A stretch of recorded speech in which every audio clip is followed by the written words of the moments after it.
Let's get those geeks. We'll set our guns for stun. Guns don't have a setting for stun. Well, that's their tough luck.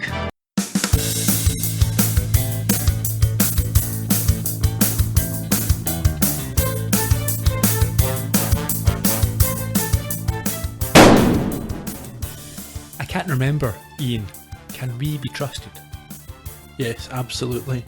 Without a doubt. You sure? Yes, don't worry. Everything's fine, Gerry. We can be trusted. You know what you're doing. I'll certainly trust you, you cheese log. How are you? I'm not too bad. How are you? I'm, pretty decent. I feel like I say this every week. I'm not too bad. Yeah, Fine. it's a standard response. I'm giving you no solid information about my state of well-being whatsoever. I've went me a couple of brilliants fairly recently. Yeah. I think I'm probably due a pretty poor.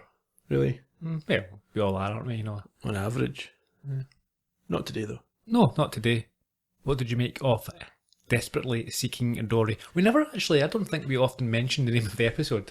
We almost never do, but it's in all the written notes. Same with Columbo. I don't think we ever introduced the episode. Well, actually, in all of the Columbo and Sledge, I mention it in the summary of every episode. That is correct. So. But as I've told you before, I don't listen to your summary. No, I know. That's how we've got some of those on air. Did you enjoy this week? It was fun. It was.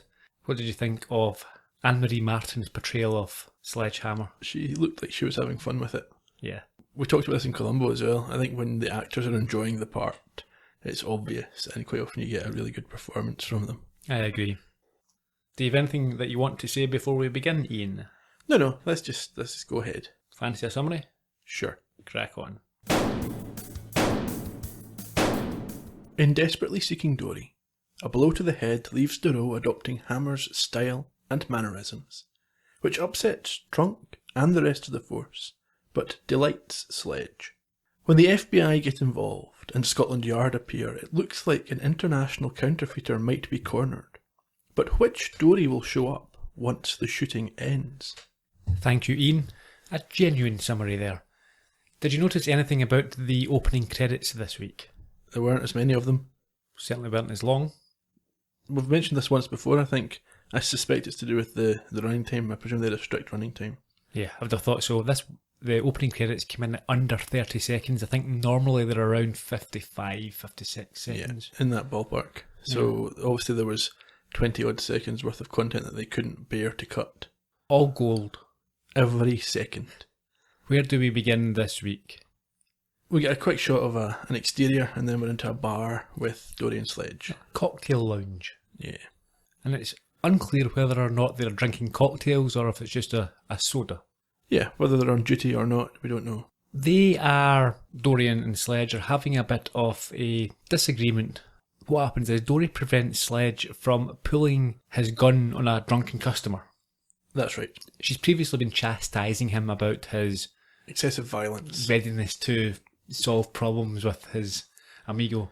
Yeah, so he reaches for a different gun on this occasion, gets the soda gun from behind the bar. He does. And solves the problem. Yeah, he gives this obnoxious, drunken patron a soaking down. He does.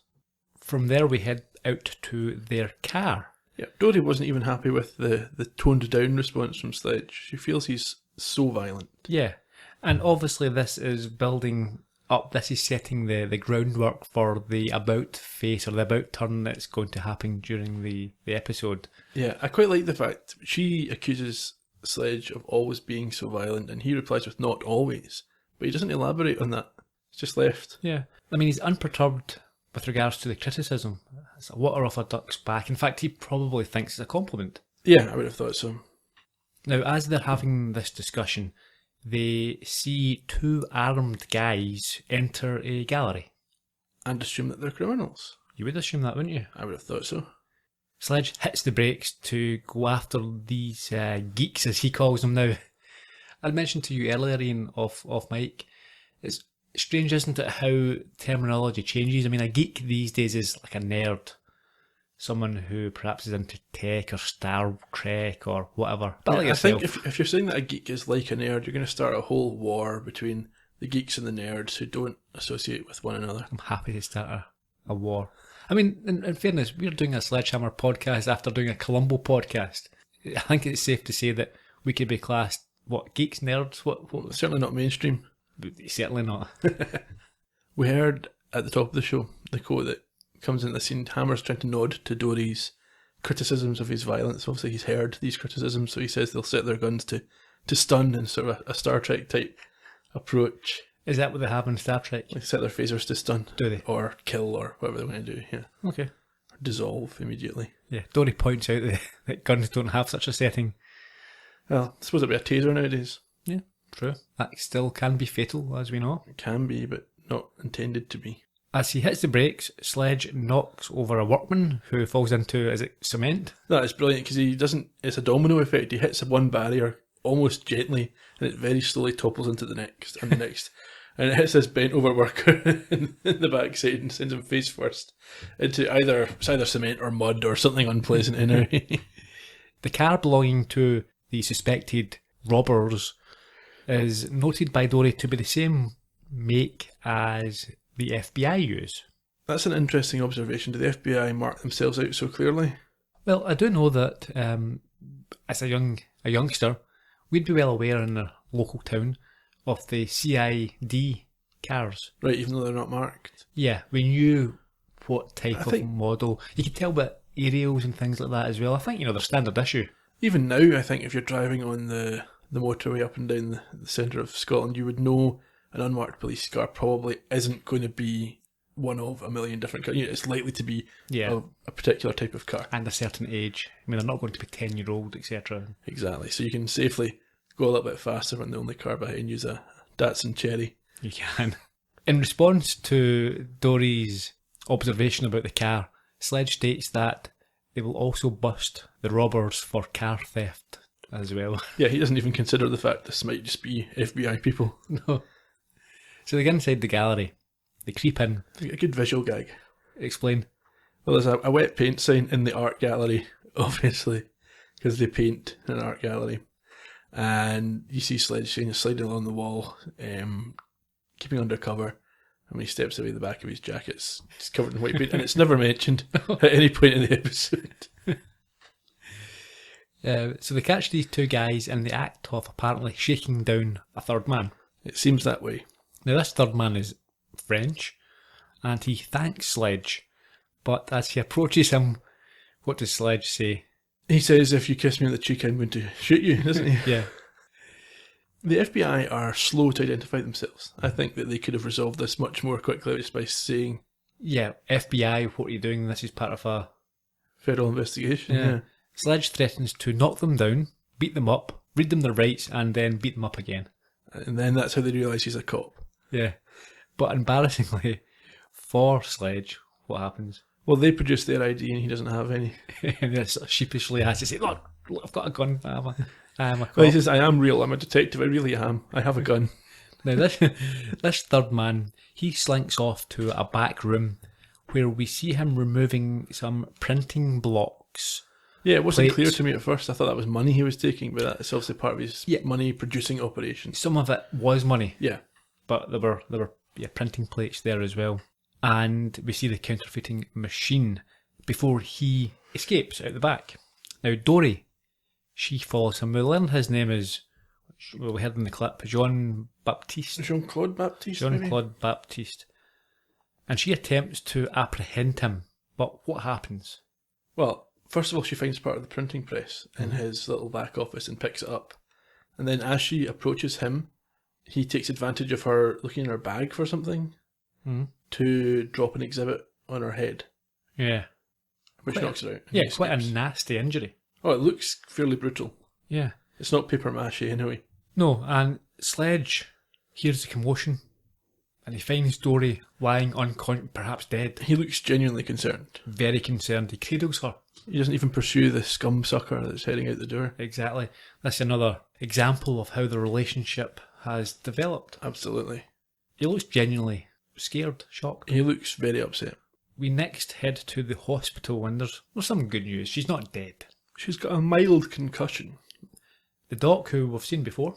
Have we? Yeah, that was the doctor from Myth of the Spider Woman. Right. The one that found the cure? Yes. Is it the same character? Yeah, yes. But Hammer doesn't seem to appreciate him very much, even though he saved his life. He's not credited in this episode with a surname, but I think Okay. we have to assume they've got the same actor playing a doctor, that he's the same doctor. Fair enough then. Where's Dori? Oh, she's in bed. Hammer decides that he is going to attempt to wake her up. In his usual sort of style. How is he intending to do so? Well, he draws his gun and Trunk immediately looks incredulous. But Sledge isn't, even Sledge isn't so inconsiderate. That's true. He was going to use a silencer, which wouldn't have woken her up. So, the one thing they never seem to address is where these bullets go when he fires them into roofs and walls. Yeah, well, we've heard children and babies screaming. We have seen his neighbour's flat with bullet holes. Mm-hmm. I think they're just very lucky that he doesn't kill anyone. You'd think he'd be a bit less reckless. Do you think he even considers the possibility of killing anybody? Nah, he knows what he's doing. He's an expert marksman. Fair enough. Trunk has some good news for Dori, but is shocked at her response. Sledge is also shocked, but delighted. Doro. Doro. I have some good news for you. If you no longer wish to partner with this brainless juggernaut of destruction, I will assign you a new partner. I don't want a new partner, Captain. I want Hammer. He's the only one who can help me get those scum suckers. Come, sucker. Hammer, we have to leave. She's obviously very, very sick. Very sick. I enjoyed that version of the theme tune. Yeah, quite subtle, quite appropriate. Atmospheric. Yes, atmospheric, a little bit intimidating. Back at the precinct, there's a party going on.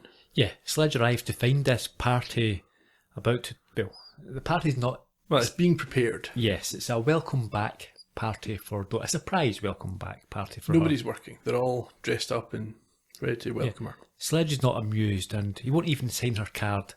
He says he showed his concern by shooting the guy who tried to park in her spot. Yeah, it's his own special way. Yeah. There's also a lovely line here as well. He looks at the food and the drink and he says, we're cops, not caterers. Yeah, I like the bit when he says, "Who's the mental midget who thought this lot up?" And Trunk has to concede it was himself. So they hear Dori approaching, but are bemused by her change of appearance and attitude. And Mayjoy takes the brunt of this. Well, the first indication is when they shout surprise and she pulls her gun and shoots it into the air. Yeah. And she isn't happy. She's saying there's enough hoopla. Yeah. And she quotes almost word for word Hammer's description of the event. How is she dressed? She's got kind of darker clothes on, long skirt and Yeah. sunglasses. She's got an offensive sports jacket like Hammer's as well. Mayjoy, yes, as you say, shouts on her, says he thinks she's been hanging around Hammer for too long.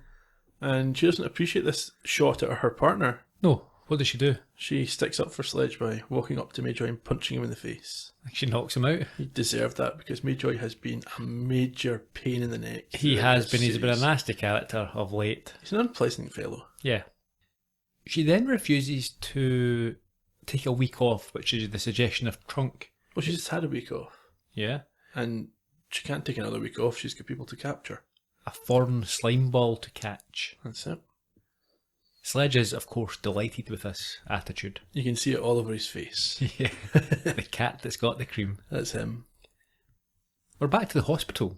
I like this little bit. It was very good, wasn't it? Sledge is messing about with a stethoscope. He's listening to his own heartbeat. Yep. And he seems quite pleased that he's alive. He's got one. Yep. Trunk and the doctor arrive, and what happens? Well, Trunk yells, obviously, through the stethoscope. That's much louder.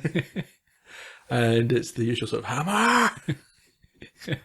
Yeah, it's just a simple joke, but it was very funny. I enjoyed that. Anyway, the doc has some news. Got some bad news. What? I'm afraid that blow to Detective Doro's head has caused a behavioral imbalance. She's become excessively violent, irrational, and dangerous. That happened to me once. The day I was born. She's acquired these aggressive traits through constant exposure to a negative personality. Oh, you lead-headed quack, that's ridiculous. She spends all her time with me.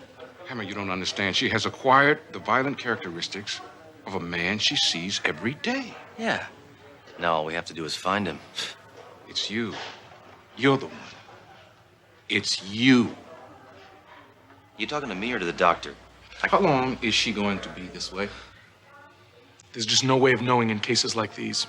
Hammer, if she is acting like you, what do you think she might be right now? I don't know, Captain. Lots of places I spend my time. Mud wrestling, cockfights, the taxidermy shop. There's this guy. Anything that's dead, he'll stuff. And She's on a case! On the case, right. The case. And they're heading off to a tattoo parlour where there's an informant that Sledge thinks Dori might target. Indeed. We see Dori enter, and she immediately has a gun pressed against her. Now, we see the crowd in here, and it's a sort of campy comedy, cliched, ragtag bunch of Men. yeah, ne'er-do-wells. Yeah. I mean, Hammer had said at the end of the previous scene that no woman would walk in there and, be okay. So he's away to save the day. He is. Sledge appears we think just in time, but Dori is more than capable of handling the situation herself. Yeah, I mean, he offers to save her and she tells him just to take his time. And there's a great line after she beats them all up where he says, "They're very good, but you've got to follow through with the backhand." Yeah, I think he feels a little bit, not emasculated, but she's taken his role. Yeah, so what's She's he meant to do yeah. if she's doing all this? So she eventually demands information from the stoolie tattooist and threatens to remove his teeth if he won't cough up. Yeah, I like the suggestion that she takes the top teeth and Hammer takes, or maybe the other way around. One of them takes the top set, another Teamwork. and with one hand she forces him to cower. It's quite good. Yeah. I also quite enjoyed the little set play with the tattoo customer. Well, yeah, he eventually, the tattooist is working on a customer at that point in time, and he eventually agrees to draw a map to a cashing joint where this funny money is coming from, but he's got no paper. No. So, what do they do? He has to tattoo it on the guy's back, and they all take a shot at this tattoo gun and they draw different directions, but the brilliant thing is that the original directions are just go straight down here and turn right. There's nothing complicated at all. Nope. But they decide they need to take this chap, who's now a human map, with them. They do. And they do. They take him to the cashing joint, and Dori is very quick to insult him and send him on his way. Yeah, she tells him to go and take a long walk off a short pier as soon as they found where they were going. Now, he was dressed as a sailor. Yes, that's probably why she said that. She's got a few good lines in this scene. Yeah. She pushes her way and shoves her way to the front of the line in this cashing joint. Yeah. And even Hammer is taken aback at her language. No, absolutely. The first, I think it's Flapjack she calls the guy, says, "Move it, Flapjack," or something along those lines. Or I'll shove my fist down your throat and break your ribs from the inside. Hammer would be proud of that himself. Yeah, he's even more visibly delighted by her next one. Which is? Well, the check cashing fellow's giving away $1.50 for every dollar that people bring in. And he says he can do it because he buys in bulk. Yeah, make it up in volume, he says. And she says, "Can you break a 45? And pulls her gun at it. Hammer's in awe of that line. Yeah, I think he says he'll need to remember that and use it himself. Yeah. So she's pulled the gun and demands to know where the clerk gets this counterfeit cash from. And he tells her that a guy calls from the phone booth outside with drop-off information. Yeah, there's a call due. Yeah, so they head outside. But before they leave, Sledge has some advice for the clerk. He tells him that he should find a new line of work or he will end up behind bars. He points out he's already behind bars where he is. Sledge thinks about it for a second, can't come up with a decent enough response and just calls him a maggot and walks away. That's it. So they're outside at the phone booth. This is the point where I think Dori goes beyond being like Sledge to being something worse than Sledge, or beyond Yes. what he would ever do. There's a woman using the telephone and Dori is not happy, tells her to stop yakking. Well, she doesn't say to the woman, she just comments to Sledge, and women always take too long on the phone, always yakking on the phone. Yeah. That's something that he would say.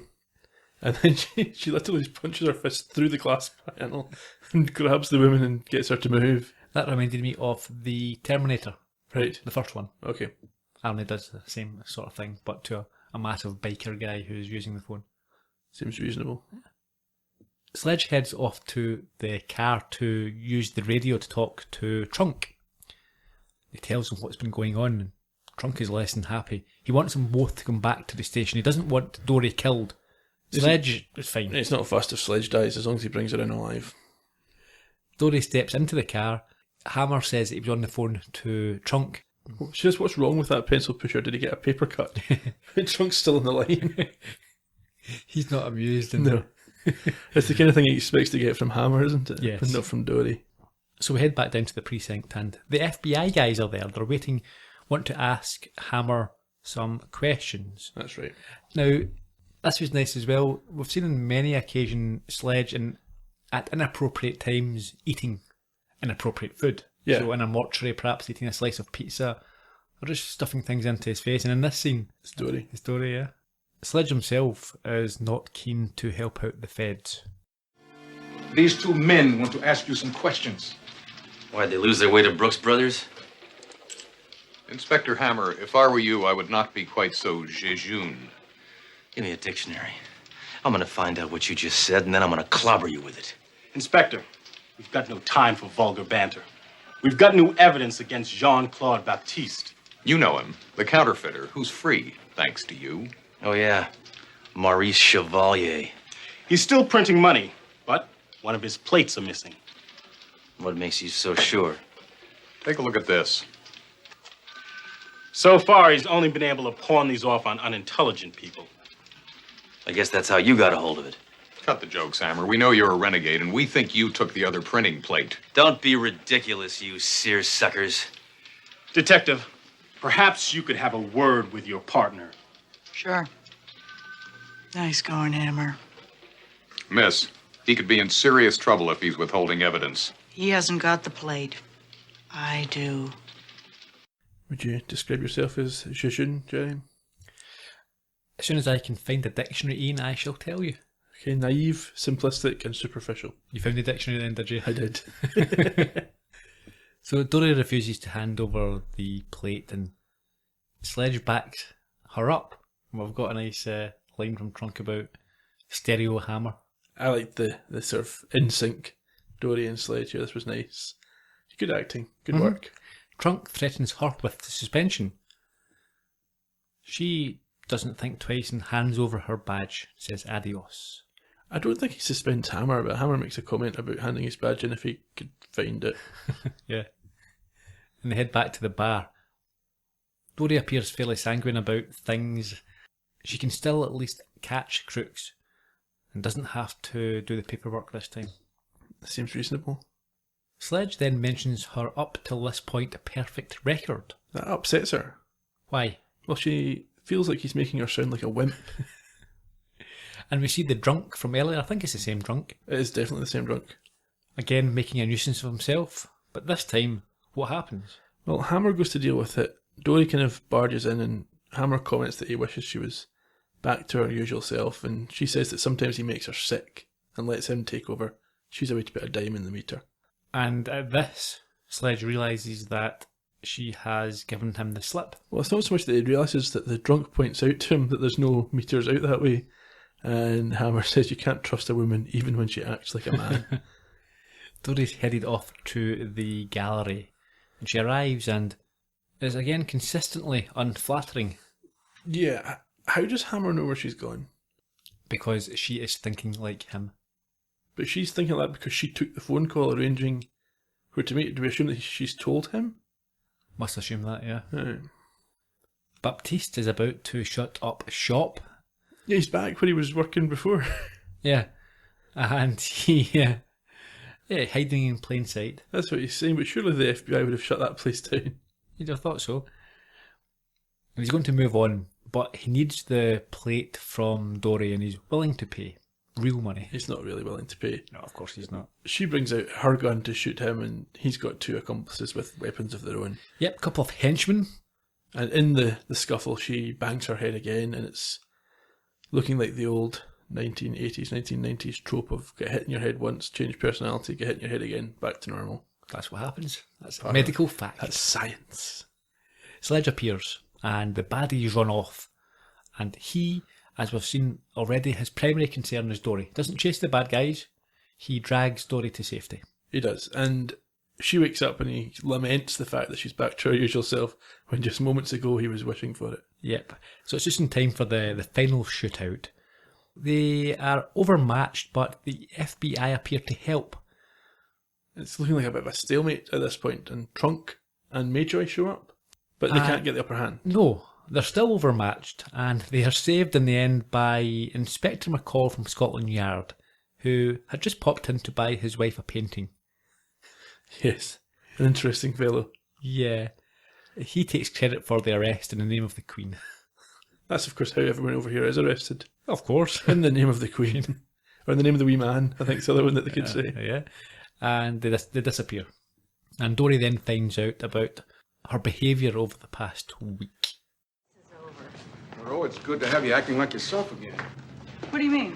Well, for the past couple of days, you've been acting just like me. A little too much like me. What? What did I do? You withheld evidence. You called us zombies. You called me a pencil pusher. You slugged me. Trust me, I didn't know what I was doing. We get a nice little epilogue after this. Before we go on to that, did you like the "trust me, I didn't know what I was doing" line? It sounded like she's taken from us. I'm sure we started this series with that. Yep. Epilogue, where are we? Dori has been purchasing things whilst out of her usual state of mind and just gives them to Hammer because she feels like he would appreciate them. And it's a big bag of ties. Now, we mentioned this in the podcast a couple of weeks ago that one of our listeners had highlighted Hammer's changing ties. I still haven't quite picked up on it. Yes, we shall need to pay special attention in the future, I think. I mean, the fact that she's giving him a lot of ties suggests it's meant to be a thing, so I guess we should keep an eye out for it. Ties and a military album, which he already has. He's already got it, yeah. Trunk then tells him to get back on the street and bust the Scumsuckers. And they both look shocked and aghast. And Trunk himself, devastated, yeah. He's picked up the lingo. That's it. He didn't even get hit in the head. Yeah. We've mentioned, or you've certainly mentioned before, how the epilogue is a reset, and this is a prime example of an episode that needs a reset because of what has happened. Yeah. Yeah. And that's absolutely what happens. We're right back to where we were, although there's a really weird long handshake between Trunk and Dori at the start. He welcomes her back, but she's obviously not just walked in, and they obviously have spoken at quite some length previous to her being there. Why is he shaking her hand? I just like to shake her hand. I'd like to shake Dori's hand. Would you? Yeah, would you? Just to say well done? Yeah. It's a fun little departure from the standard run-of-the-mill. Yes. I thought it was quite smart. I thought Dori's performance, Anne-Marie Martin's performance was very good. You obviously have to... I mean, the character of Sledge is obviously an exaggeration, a caricature anyway, so she's got to go that one step beyond, but I thought she pulled it off. It wasn't too outrageous. You could tell who it was meant to be. Yeah, it wasn't, whilst it was comical, it wasn't to the stage of being a parody of itself. It was fine. Yeah. I mean, if this was someone on back in the day, back in the 80s, if this was someone doing a impersonation in some sort of comedy show, you would know who it was meant to be. Yeah, no, I think that's fair. Did you have a favourite line from the show? Well, we're going to favourite lines early this week. Yes. Yeah, my favourite line would have been the one with the hospital, but they're using the silencer. That's quite good. I did enjoy Dori's insult of Trunk, asking if he got a paper cut. I thought that was quite entertaining. There's a few things I like. The one about the move it Flapjack. If it was Flapjack, maybe Blackjack. I don't know. Who knows? But whatever it was a good line. Yeah, there were lots this week. It was just a fun episode, and yeah, a nice little departure from what we've been used to. Absolutely. Trivia, production information, up for it. Okay. 7th of February 1987 was the original air date. It was directed by Bob Sweeney. He died in 1992, aged 73. This is his first and only episode. He has directed did direct many episodes of The Andy Griffith Show. Hawaii Five-0, Hogan's Heroes, some Matlock, Dukes of Hazzard, and Fantasy Island. But I think the Andy Griffith Show was his main claim to fame. Biggest success. Well regarded, isn't it? Very well regarded. It's on Netflix. Okay. I've never seen any of it. Like I say, I don't know how people in this country in 2016 would contemporary, view it. Wasn't it? It was very. I mean, even in its day, it was portraying a time that had long since gone. If it had ever even existed. You know, this middle America where, so it was dated even then. But I really enjoy Andy Griffiths. It's fun, but I'm not sure if it would. I'm not sure how it would play these days. Fair enough. Al Jean and Michael Reese were again the writers. We spoke to Al Jean on Twitter not that long ago, and he said of the 5 episodes, he picked out one as his favourite of the 5 that they'd written together. Yeah. Can you guess which one it was? State of Sledge. Yes. Very good guess. Thank you. It's as if you knew. No, trust me, Ian. This is the team's final episode. Well, they did a good job. Yeah, out on a high, I think. I can't remember off the top of my head all of their episodes, but I can certainly not remember being disappointed by any. No, I can't think of anything. I mean, they did Witless, didn't they? Yeah. And a couple of others. Yeah. No, good work. Mm-hmm. They went on to certainly bigger things. Absolutely, but good sort of CV material here. Yeah, good grounding, I think. I would say so. Definitely. And I think they probably got the opportunity to, as story editors, to work with some other good writers on this as well. Sure. Guest stars with Rod Mccarry playing Jean-Claude Baptiste. He was born in 1941.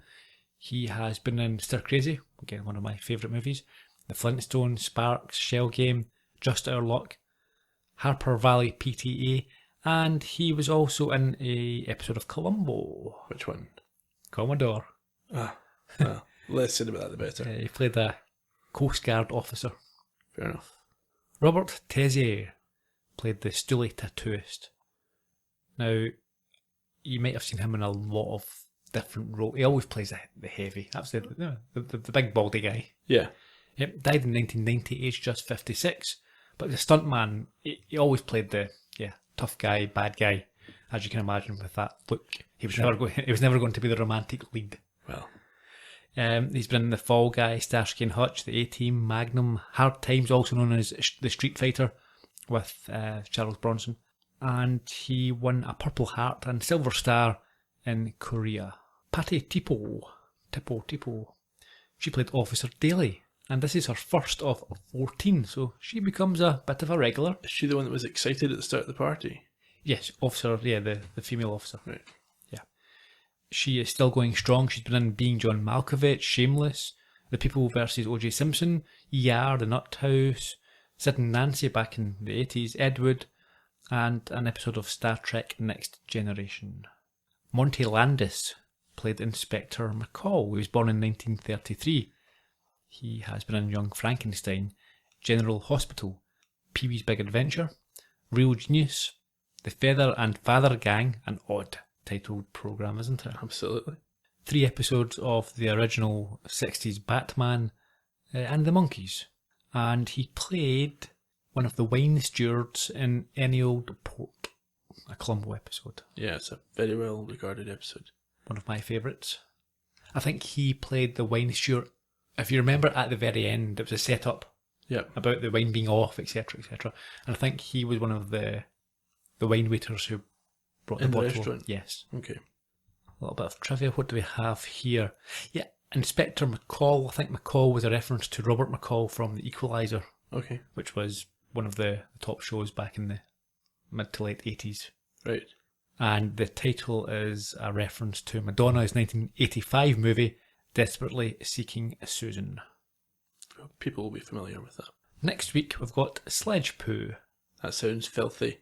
Mucky business. That's us, I think. More or less. I need to encourage people, once again, to rate, review, subscribe on iTunes if they could possibly spare the time. It would be very well received by us and hopefully by others out there who are looking for this sort of podcast. If you want to chat with us about the episodes, sledgehammerpodcast.com is the best place to go because that's where the conversation happens on an episode by episode basis. But we're also on social media, Twitter and Facebook. We're at Sledgecast, so we'll catch up with you all there in the coming days. That's us then. Yeah, cheerio. Bye bye.